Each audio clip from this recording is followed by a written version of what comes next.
La carta de la madre lo había mortificado, pero tocante a lo principal, al punto más importante, ni por un minuto tuvo duda alguna, ni siquiera mientras leía la carta. El asunto capital ya lo tenía él resuelto en su mente y resuelto de un modo definitivo.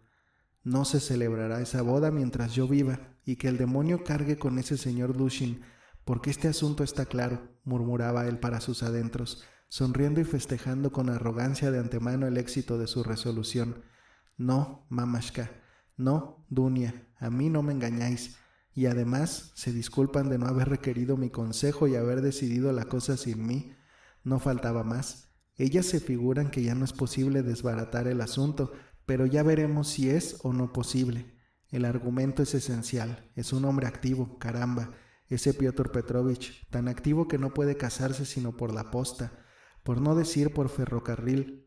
No, Duneshka, yo todo lo veo y sé todo eso de que tú tienes que hablarme mucho. Sé también todo lo que estuviste cavilando esa noche entera, dando paseos por tu habitación y lo que le pediste a la Madre de Dios de Kazán que mamá tiene en su alcoba. Pero la subida de Gólgota es pesada. Así que todo esto ya está decidido definitivamente. Eres gustosa en casarte, Advotia Ramonovna, con un hombre activo y discreto que ya posee bienes, lo cual es más cierto e imponente, que desempeña dos destinos y comparte las convicciones de nuestras generaciones novísimas, según mamá escribe, y al parecer es bueno, cual la misma Dunia observa. Este al parecer es lo más magnífico de todo, y esa Dunechka va a casarse por ese al parecer. Magnífico, magnífico. Pero es curioso, no obstante, ¿por qué Mamashka me escribiría hablándome de nuestras novísimas generaciones? ¿Será sencillamente para indicarme una característica de ese hombre o con alguna otra intención, la de hacerme simpático al señor Lushin? Oh, qué listas. Curioso sería también explicar otro detalle. ¿Hasta qué punto las dos habrán sido francas entre sí, ese día y esa noche de marras, y todo el tiempo siguiente? ¿Es que se dijeron verdaderamente palabras o que se comprendieron ambas aquel día y aquella noche únicamente con el corazón y con el pensamiento, de suerte que no llegaron a hablar nada por considerarlo superfluo? Probablemente así habrá sido en parte. De la carta se infiere. A Mamashka él le parece un poco brusco y la ingenua de Mamashka le habría insinuado a Dunia sus observaciones. A la otra naturalmente le sentaría mal y respondió con enojo. No faltaba más. ¿Quién no se enfadaría cuando el asunto está comprendido sin ingenuas preguntas y cuando está resuelto de suerte que ya no hay más que decir? Y eso que ella me escribe de quiere a Dunia, Rodia, que ella a ti te quiere más que a sí misma, ¿no será que la atormente en secreto remordimientos de conciencia por haber obligado a su hija a sacrificarse por el hijo? Tú eres nuestra esperanza, tú lo eres todo para nosotras. Oh, Mamashka. La cólera iba a apoderarse de él cada vez con más fuerza, y de haberse encontrado en aquellos instantes con el señor Lushin, puede que lo hubiese matado. Eso es verdad, continuó, siguiendo el torbellino de ideas que le daba vueltas por la imaginación. Eso es verdad, que se necesita proceder gradualmente y con tiento para conocer a una persona, pero el señor Lushin no puede ser más claro. Lo principal es hombre práctico y al parecer bueno. ¿Es cosa de broma eso de que se haya comprometido a encargarse de los gastos del equipaje y del baúl grande? ¿Un hombre así no es bueno? Y las dos, la novia y la madre, han contratado a un muchik y harán el trayecto en una telega cubierta con un toldo. Yo he viajado así. No, apenas hay 90 verstas. Luego, allí nos acomodaremos muy bien en un coche de tercera. 1000 verstas. Y es muy razonable. Con arreglo al traje, lleva el calzado. ¿Qué dice usted a eso, señor Lushin? Mire usted que se trata de su novia. ¿Y no podía usted no saber que la madre ha tomado para ese viaje un anticipo sobre su pensión? Sin duda que usted tiene un modo de pensar enteramente mercantil. Usted considera esto como una empresa en que hay dos partes que deben participar en las mismas proporciones de los beneficios, y claro que también de los gastos, el pan y la sal juntos, pero el tabaco aparte, según dice el proverbio. Ahora que el hombre práctico las ha engañado un poquitín, el envío del equipaje costará menos y hasta es posible que lo consiga gratis. Es que ninguna de las dos ve esto o que no quieren verlo. El caso es que están contentas, muy contentas, y piensan que estas son solo las florecillas y que los frutos vendrán más adelante. Aquí está lo esencial, no la avaricia, no la tacañería, es lo importante, sino el tono de todo eso. Ese será el tono que emplee después del casamiento. Desde ahora mismo puede profetizarse. Pero Mamashka, después de todo, ¿por qué se propone hacer esas locuras? ¿Con qué va a presentarse en Petersburgo? ¿Con 3 rublos de plata o 2 billetitos, como dice esa viejecilla? ¿Y con qué pensará entonces vivir luego en Petersburgo? Porque ella, por ciertas razones, ha podido comprender que ha de serle imposible vivir con Dunia después de la boda, ni siquiera al principio. Ese simpático tío ha debido, seguramente, de dejarse decir algo, de dar a entender quién es, aunque Mamashka con ambas manos se tapa los ojos al decir, no he de aceptar. ¿Qué piensa hacer entonces? ¿En qué confía, contando únicamente con 120 rublos de pensión y estando empeñada con Afanasi Ivanovich? Allí pasa los inviernos haciendo toquillas y mitones, fatigando sus viejos ojos, pero haciendo calcetas solo añade 20 rublos al año a los otros 120. Eso me consta. Quiere decir entonces que confían en los sentimientos de gratitud del señor Lushin. Él mismo me lo propondrá, me instará. Sí, ráscale el bolsillo, pensar que así ha de ocurrirle siempre a esas bonísimas almas schillerianas. Hasta el último instante visten a las personas con plumas de pavo real, hasta el último instante cuentan con el bien y no con el mal, y aunque se figure en el reverso de la medalla, por nada del mundo sueltan de antemano la palabra justa. Los consterna solo el pensar en ello. Con ambas manos se tapan los ojos ante la verdad, hasta que el hombre que ellas han pintado viene y les rompe el mismo las narices. Pero es curioso saber si ese señor Lushin está condecorado. Algo apostaría que lleva a la Santa Ana en la solapa y que se la pone para ir a comer con personajes oficiales o comerciantes. Seguro que se la pondrá también el día de su boda, pero después de todo, que el diablo se lo lleve. Pero en fin, Mamashka, Dios la salve. Al fin y al cabo ella es así, pero ¿y Dunia? Dunechka, rica, ya te caló a ti. Tenías 19 años la última vez que nos vimos. Tu genio ya lo comprendía. Mamashka me escribe que Dunechka es capaz de aguantar mucho. Eso ya lo sabía yo. Eso hace 2 años y medio lo sabía yo. Y en este tiempo, 2 años y medio, he pensado en ello precisamente, en que Dunechka tiene mucho aguante. Cuando ya pudo aguantar al señor Svidrigailov con todas sus consecuencias, es que efectivamente tiene mucho aguante. Pero ahora se imagina ella y Mamashka que va a poder aguantar también al señor Lushin, que desierta sobre la teoría acerca de las excelencias de las mujeres cogidas en la red de la pobreza y obligadas a sus beneficientes maridos, y perora así ya en la primera entrevista. Bueno, supongamos que él se haya dejado decir algo, aunque es hombre discreto, tanto que pudiera suceder que nada hubiera dicho, aunque tuviera el propósito de explicarse enseguida, pero ¿y Dunia? ¿Y Dunia? Para ella ese hombre es transparente y ha de vivir con un hombre así. No tendrá para comer más que un pan negro rociado con agua, y no venderá su alma ni trocará su libertad moral por la comodidad. Por todo el Schleswig-Holstein no la cambiaría. No digamos por un señor Lushin, no. Dunia no es de esa laya, es cuanto yo he podido saber, y sin duda que no habrá cambiado en este tiempo. Que digo, pesados serán los Svidrigailoves.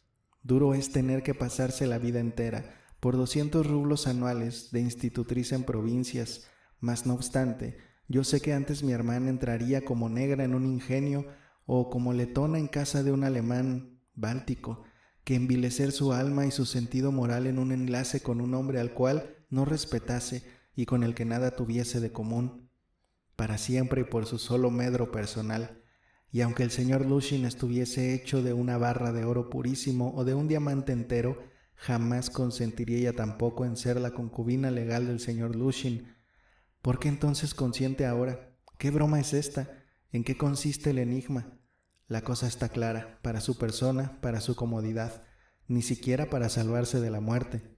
No se vendería ella, pero en cambio, por otro sí se vende. Se vende por un ser al que quiere y respeta. Y ahí está el quid de todo.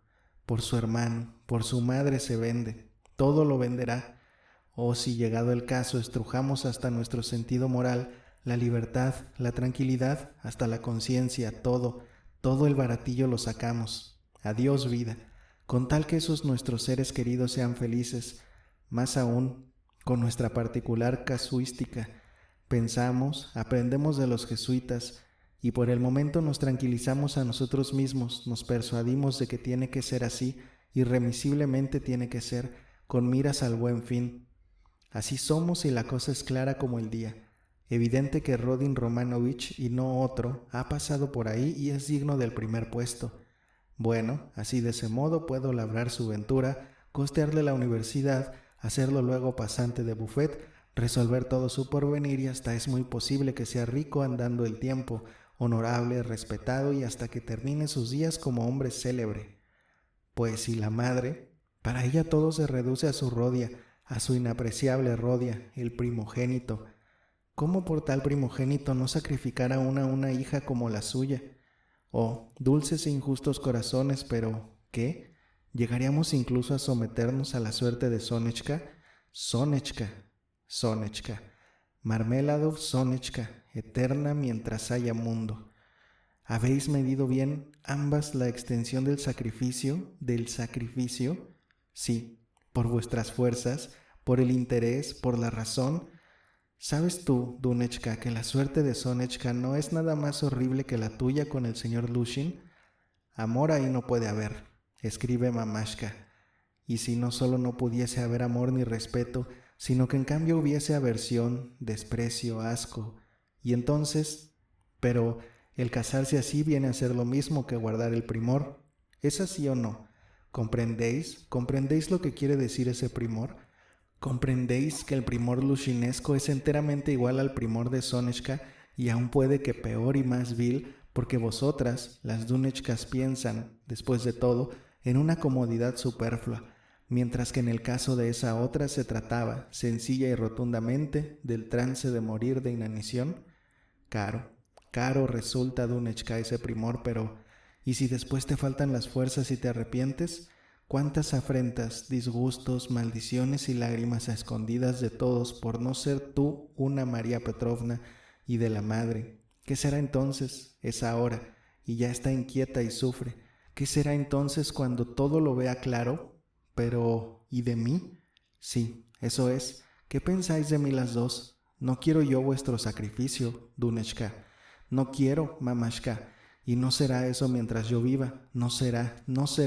No lo consentiré. De repente volvió en sí y se detuvo. ¿Qué no será? Pero, ¿qué irás a hacer tú para que no sea? ¿Prohibirlo? ¿Con qué derecho? ¿Qué puedes tú prometerles a tu vez para tener algún derecho? ¿Consagrarles todo tu destino, todo tu porvenir cuando hayas terminado tus estudios y obtenido plaza? Ya hemos oído esto, pero eso no son 5 letras. ¿Y ahora? Pero ahora es cuando es preciso hacer algo, ¿comprendes? ¿Y qué es lo que tú haces ahora? Pues despojarlas también. Ese dinero tienen ellas que agenciárselo a cuenta de la pensión de 100 rublos y también del crédito de los Svidrigailoves. ¿Cómo las defenderás, futuro millonario, Zeus, que dispones de su suerte, de los Svidrigailoves y de los Bajruschines? ¿De aquí a 10 años? Pero dentro de 10 años la madre habrá tenido tiempo de quedarse ciega de puro hacer calceta y llorar. El ayuno la habrá consumido. ¿Y tu hermana? Bueno, anda y ponte a pensar qué podrá haber sido de tu hermana de aquí a 10 años o en estos 10 años. ¿Lo adivinas? Así se atormentaba y se irritaba con aquellas preguntas, experimentando también cierto placer. Por lo demás, todas aquellas preguntas no eran en modo alguno nuevas ni repentinas, sino viejas, dolorosas, antiguas. Tiempo hacía que empezaran a lacerarlo y a devorarle el corazón. Mucho tiempo hacía ya que había hincado en él la raíz toda esa presente tristeza y medrado y crecido, y en los últimos tiempos se habían acumulado y reconcentrado, asumiendo la forma de una horrible, bárbara y fantástica interrogación que le torturaba el corazón y el alma, reclamando urgente respuesta. Ahora también la carta de la madre había venido a herirle como un rayo. Saltaba a la vista que ya no se trataba de apesadumbrarse, de sufrir pasivamente, con solo apreciaciones acerca de lo insoluble de aquellos problemas, sino de hacer irremisiblemente algo y enseguida, y cuanto antes, fuera lo que fuese, había que decidirse a algo o renunciar a todo de por vida, exclamó de pronto con rabia. Dócilmente aceptar el destino, tal cual es, de una vez para siempre, y ahogárselo todo en su interior, renunciando a todo derecho a obrar, vivir y amar. ¿Comprende usted, señor mío? ¿Comprende usted lo que quiere decir eso de no tener ya a dónde ir? De pronto se le vino a la memoria la interpelación que la noche antes le dirigiera a Marmeladov, porque todo hombre necesita tener algún sitio a dónde ir. De pronto se estremeció. Un pensamiento, el de la noche antes, volvió a cruzar por su imaginación, pero no se había estremecido por eso de que se le hubiese ocurrido aquella idea, porque sabía, presentía que infaliblemente había de ocurrírsele y la aguardaba. Además, que aquella idea no databa de la noche antes, pero había esta diferencia, que un mes atrás y hasta la noche antes misma era tan solo un desvarío, mientras que ahora surgía, no como un desvarío, sino como una apariencia nueva, en cierto modo amenazante y en absoluto desconocida, y asimismo lo reconocía él. Afluyó la sangre a su cabeza y se le nublaron los ojos. Se apresuró a mirar en torno suyo, buscando no sabía qué. Quería sentarse y buscaba un banco, así que se encaminó al bulevar de K. Un banco se veía, desde lejos, a unos 100 pasos. Se dirigió allá con cuanta celeridad le fue posible, pero en el trayecto hubo de sucederle una ligera aventura, que por unos momentos atrajo toda su atención. Después de haber divisado el banco, observó delante de él, a unos 20 pasos, a una mujer que pasaba, en la que al principio no fijó ninguna atención, como no se la prestaba ninguno de los objetos que se le cruzaban por delante. ¿Cuántas veces no le había ocurrido ir, por ejemplo, a su casa y no recordar en absoluto el camino que siguiera para llegar a ella? Ya tenía costumbre de andar así, pero aquella mujer que pasaba tenía algo tan extraño y que a primera vista se metía tanto por los ojos que poco a poco fue cautivando su atención. A lo primero sin querer y casi con disgusto, luego cada vez con más fuerza. De pronto se le antojó averiguar qué era concretamente lo que de tan extraño tenía aquella mujer. En primer lugar, debía de ser una muchacha muy joven. Iba a pelo, con aquel calor, sin sombrilla y sin guantes, y moviendo los brazos de un modo algo grotesco. Vestía un trajecito de seda de material ligero, pero iba también algo raramente vestida, apenas abrochada y por detrás, en la cintura, en el arranque mismo de la falda, un rasgón, todo un jirón arrancado pendía bamboleándose. Un pequeño fichú llevaba liado en torno al cuello desnudo, pero por un lado se le salía de través. Para remate no andaba la muchacha muy firme, cimbreándose y hasta tambaleándose a uno y otro lado. Aquel encuentro atrajo finalmente toda la atención de Raskolnikov. Se había tropezado con la joven junto al mismo banco, pero al llegar a este último, fue ella y se dejó caer en un pico, apoyó en el respaldo la cabeza y cerró los ojos, visiblemente por efecto de excesivo cansancio. Después de haberla mirado, enseguida adivinó él que estaba completamente borracha. Extraño y monstruoso era contemplar aquel espectáculo. Hasta pensó él si no se engañaría. Delante de sus ojos tenía una personilla extraordinariamente joven, de unos 16 años y puede que de 15, pequeñita, con el pelo rubio, bonita, pero toda inflamada y como hinchada. La muchacha al parecer no tenía ya la cabeza muy firme, las piernas las había cruzado, luciéndolas más de lo conveniente, y a juzgar por todos los indicios, apenas se daba cuenta de que se hallaba en plena calle. Raskolnikov no se sentó ni se decidió tampoco a retirarse, sino que se quedó en pie ante ella, atónito. Aquel bulevar siempre estaba desierto y tampoco ahora, a las 2 de la tarde, y con aquel calor, pasaba por allí casi nadie. Y no obstante, a un lado, a unos 15 pasos al filo del bulevar, se había parado un caballero, el cual mostraba clara intención de acercarse a la muchacha, quién sabe con qué fines. También él, probablemente, la había visto desde lejos y la siguió, solo que se le atravesó Raskolnikov.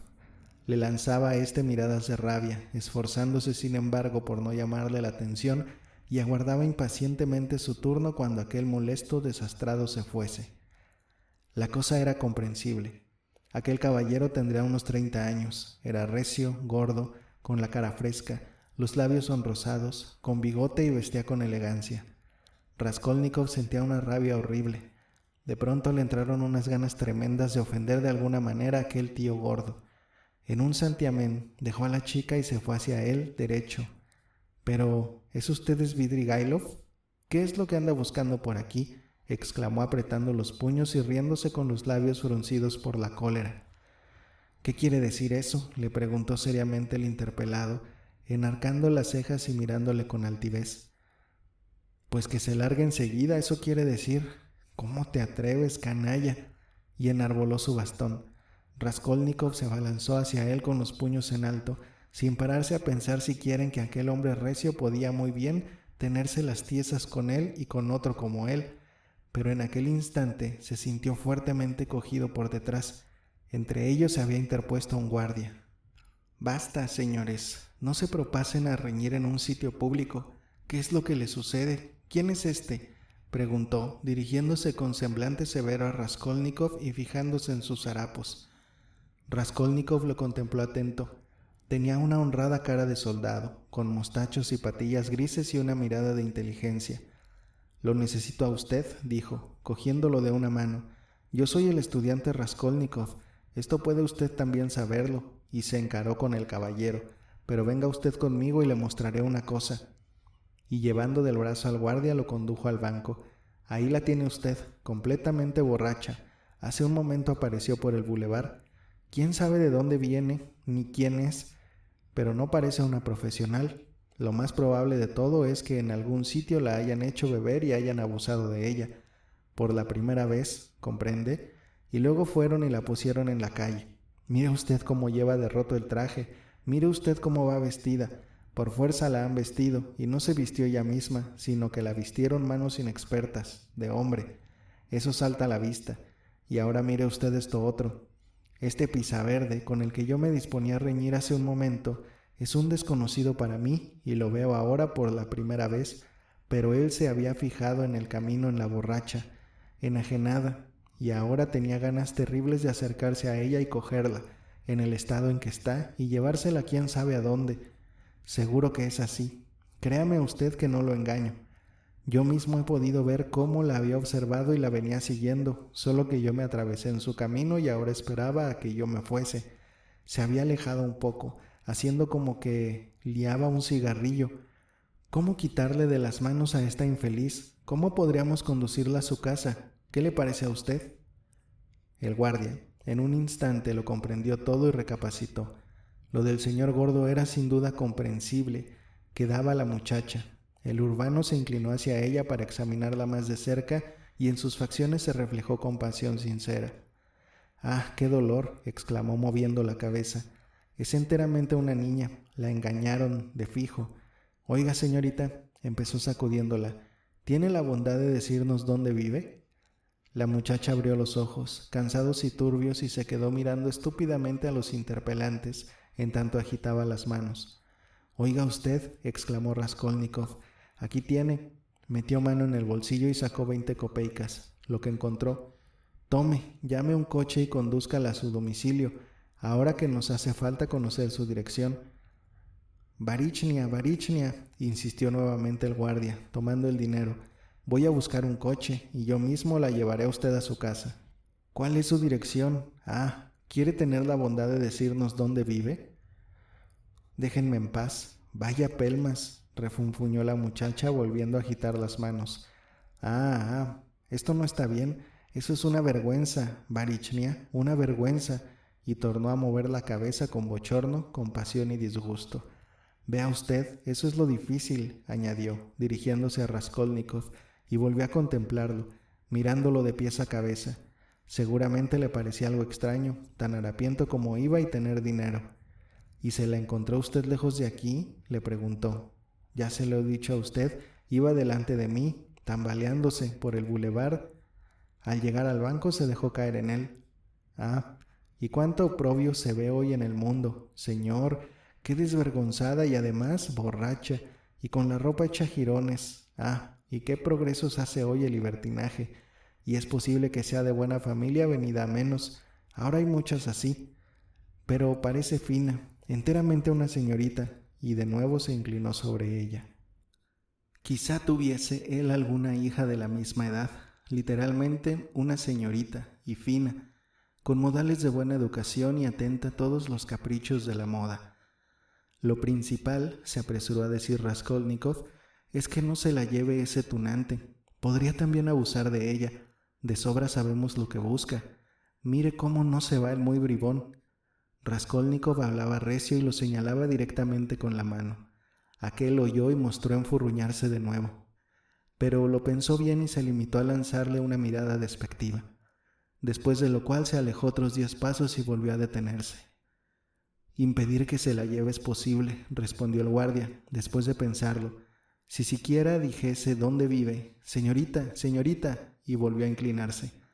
Aquella entonces abrió de repente los ojos, lo miró atentamente, cual si empezase a comprender algo, se levantó del banco y se dirigió otra vez a aquella misma parte por donde había venido. «Oh, qué sinvergüenzas, qué frescos», exclamó agitando aún los brazos. Caminaba ligera, pero como antes, tambaleándose mucho. El dandy echó a andar tras ella, pero por el otro paseo, sin perderla de vista. «No se apure usted, no la abandonaremos», dijo resueltamente el bigotudo guardia, y echó a andar en su seguimiento. «Ah, ¿hasta dónde llega hoy el libertinaje?», repitió, suspirando. En aquel mismo instante sintió Raskolnikov como si algo le punzara. En un santiamén se operó en él un cambio completo. «Oiga, gritó a la saga del bigotudo. Aquel se volvió. «Deténgase, ¿qué le pasa a usted? Déjela, que se divierta con ella», y señalaba al gomoso. «¿A usted qué le va ni le viene?». El guardia no lo comprendía y lo miró con tamaños ojos. Raskolnikov se sonrió. «Ah», exclamó el guardia agitando las manos y continuó la pista del gomoso y la muchacha, tomando probablemente a Raskolnikov por loco o por algo peor. «Mis 20 copeicas volaron», refunfuñó Raskolnikov, que se había quedado solo. «Bueno, ahora le sacará también dinero al otro, le dejará a la chica y se acabó. Pero, ¿por qué me metí yo a ayudar a nadie? ¿Y a mí quién me ayuda? ¿Tengo yo derecho a ayudar a alguien? ¿Que se comen vivos los unos a los otros? ¿A mí qué? ¿Y cómo me atreví a darle esas 20 copeicas? ¿Acaso eran mías?». A despecho de esas extrañas palabras, era lo cierto que sentía pena. Volvió a sentarse en el banco abandonado. Sus pensamientos divagaban, y le era también muy doloroso pensar en aquel instante, fuera en lo que fuese, habría querido olvidarlo todo, quedarse dormido y volver luego a empezar otra vez. «Pobre muchacha», dijo posando la mirada en el pico vacío del banco. «Volverá en sí, llorará, y luego la madre se enterará de todo. Al principio le pegará con la mano, luego la azotará con el látigo de un modo cruel y humillante, y terminará echándola. Y si no la echa de su casa, de todos modos las Darías Fratsovnas no dejarán de husmear la presa, y la pobre chica empezará a rodar de acá para allá. Luego, enseguida, al hospital. Y así les ocurre siempre a aquellas que en casa de sus madres vivieron con mucha honradez hasta que se escaparon callandito. Y después, otra vez allí, y otra vez de nuevo el hospital, el aguardiente, la taberna, y otra vez al hospital. A los 2 o 3 años se enferma ya, y a los 18 o 19 años de su vida, todo lo más. ¿Por ventura no las he conocido yo así? ¿Pero qué importaban ellas? Aunque sí que importaban. Vaya, así dicen que tiene que ser. Cierto porcentaje de ellas, según dicen, tienen que haber todos los años. Diablo, tiene que haberlo para que las otras puedan lozanear y no las estorben. Porcentaje, famosas en verdad las palabrillas que emplea esa gente. Son tranquilizadoras, científicas, está dicho. Tiene que haber ese porcentaje y no hay más que hablar. Si en vez de esas empleasen otras palabras, entonces puede que fuesen inquietantes. Y si Dunechka viene a caer también dentro de ese porcentaje, si no en este, en el otro. Pero, ¿a dónde voy yo?, recapacitó de pronto. Cosa rara. Salía algo. Lo mismo fue leer la carta que echarme a la calle. A Vasilievsky Ostrov, a casa de Razumijin. Me dirigí ahora, mire usted. Me acuerdo, pero ¿a qué iba sin embargo? ¿Y por qué la idea de ir a ver a Razumijin hubo de ocurrírseme precisamente ahora? Es notable.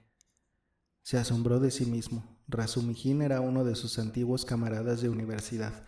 Era notable que Raskolnikov, cuando estaba en la universidad, apenas si tenía allí algún amigo. De todo se alejaba, no se trataba con nadie y no le gustaba que ellos le visitasen. Por lo demás, no tardaron ellos también en volverle la espalda. Ni en las reuniones generales, ni en las discusiones, ni en los recreos, ni en cosa alguna tomaba él parte. Estudiaba con ahínco, sin dolerse de sí mismo, y por esto lo respetaban, pero sin profesarle afecto. Era muy pobre, en extremo poseído de orgullo y nada comunicativo. No parecía sino que ocultaba algún misterio. Algunos de sus condiscípulos parecían verdad que los miraba cual si fuesen niños, por encima del hombro, como si a todos los sobrepasase, tanto por el talento como por el saber y las ideas, y considerase sus convicciones e intereses como algo inferior. Pero con Razumihin, fuere lo que fuere, se trataba. Es decir, no le tenía amistad, pero al menos se sentía con él más comunicativo y franco. Por lo demás, con Razumihin habría sido también difícil conducirse en otros términos. Era extraordinariamente jovial y expansivo, bueno e ingenuo, aunque por debajo de esa sencillez se ocultaba profundidad y dignidad. De sus compañeros lo comprendían así los mejores y todos le querían. Era muy listo, por más que a veces se les echara de cándido. Su aspecto exterior chocaba, alto, seco, siempre mal afeitado, con el pelo negro. A veces se mostraba alborotador y hacía alarde de fuerza. Una noche, que había salido con sus camaradas, echó por tierra a un guardia de 6 pies de estatura. Era capaz de beber hasta lo infinito, pero también era capaz de no beber en absoluto. A veces también se permitía bromas pesadas, pero era asimismo capaz de no darlas. Razumihin era también notable por la circunstancia de no desanimarse por ningún fiasco ni apurarse en ningún trance difícil. Era capaz de vivir en lo alto de la escalera, aguantar todos los mordiscos del hambre y el frío más inusitado. Era sumamente pobre y se mantenía él solo, haciendo algunos trabajos que le valían dinero. Conocía una infinidad de lugares en los cuales siempre se puede ganar algo de dinero, pero durante todo un invierno, una vez no encendió fuego y afirmaba que lo pasaba muy bien, porque con el frío se duerme mejor. En la presente época se había visto obligado también a dejar la universidad, pero no por mucho tiempo, y con todas sus fuerzas se afanaba por mejorar su situación, a fin de poder reanudar sus estudios. Raskolnikov llevaba ya 4 meses sin visitarlo, y Razumihin, por su parte, ignoraba su domicilio. Una vez, hacía 2 meses, se habían encontrado en la calle, pero Raskolnikov fue y le volvió a la espalda y hasta se pasó a la otra acera para que no lo viese, y Razumihin, aunque lo vio muy bien, pasó de largo, por no molestar al amigo.